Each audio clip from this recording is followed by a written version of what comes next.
I'm here with Matthew Dixon, CEO of evi.io. Matthew, thank you for being here.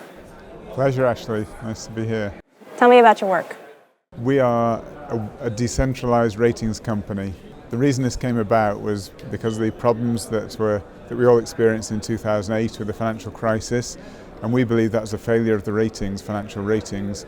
Assets being rated as AAA when they were certainly misrated, and that caused a misallocation of assets everywhere. And the financial fallout that we had in 2008 was a response to that. So what we're doing is producing a decentralized ratings system which works off artificial intelligence and machine learning and multiple, in fact infinite factor system that is totally decentralized. So there's no human hand, there's no human bias. So it's unbiased, it's what the world needs, and we believe it's the way forward with the way that the world, the problems the world has experienced. We think we're the way forward.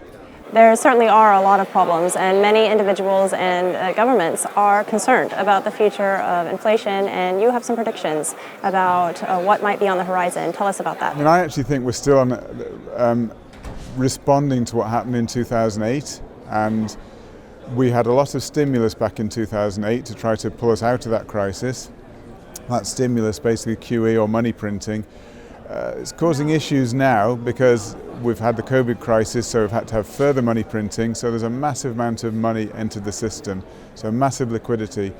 We're seeing that now appear in inflation, so you're seeing property prices going sky high, we're seeing asset prices all-time highs, and we're going to see inflation throughout the whole system. We're beginning to see it, and just the way they measure inflation sometimes changes, but we are beginning to experience inflation. They've been kicking the can down the road for such a long time, and we don't know, the end of the road is probably coming at some point. Nobody can predict when, but it's important to look at financial measures and try to assess the situation properly, and that's where we come in, using artificially intelligent algorithms, a multi-factor system to assess the health of the financial system. If we'd had this back in 2008, and if people had listened to it, we'd be in a different situation now. We're now in a difficult situation, and it needs to be addressed now. Does your technology apply to every vertical, or do you specialize in certain verticals only? Our technology can be used with any liquid asset class, so whether it be stocks, bonds, the whole range of liquid assets.